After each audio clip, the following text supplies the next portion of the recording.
1, 2, 3.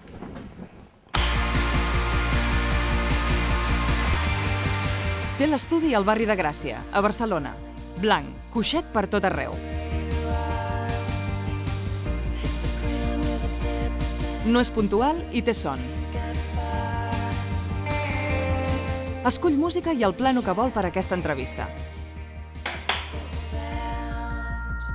Isabel Coixet és de Barcelona. És llicenciada en Història i directora de cine. Autora de cintes que han agradat molt a la crítica i al públic, com ara Mi vida sin mí o La vida secreta de las palabras, la seva nova pel·lícula, rodada a Tòquio i a Barcelona, és Map of the Sounds of Tokyo, amb Sergi López i Rinko Kikuchi. Tu com et vas aficionar al cinema?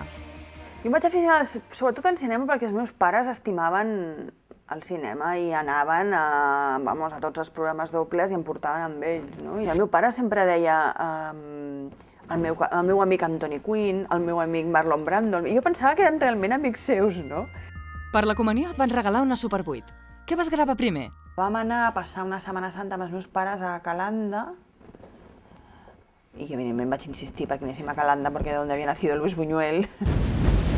I vaig gravar això dels tambors i la sang que surt i tal. Jo estava convençuda que faria cinema, tard o d'hora.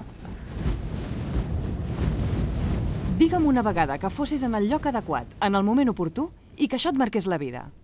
Quan vaig portar la còpia de Coses que nunca te dije al Ministeri perquè la veiessin la gent del Festival de Berlín. Aquella era l'última oportunitat que tenia la pel·lícula de circular, perquè era una pel·lícula que no la volia ningú. I va entrar allò perquè un funcionari es va quedar 10 minuts més de l'hora que li tocava. ¿Tiene chocolate chip? No, señora, se ha acabado.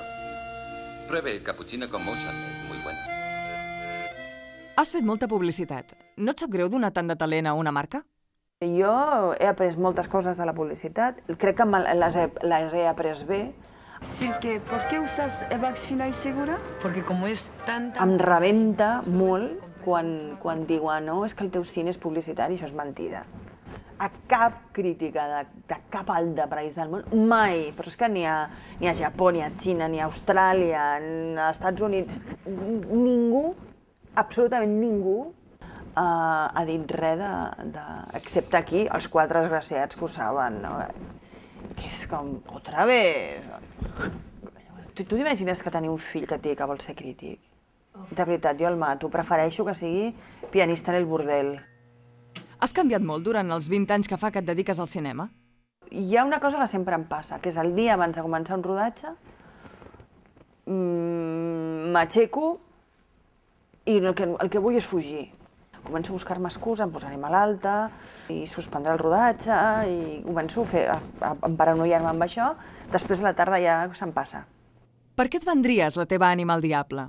Per fer la millor pel·lícula de la història del cinema, la vendria per d'una vegada perdre aquests 15 quilos que mai perdré, la vendria... És que jo els diables els tinc un cert carinyo. Tens encara obsessió pels anuncis immobiliaris?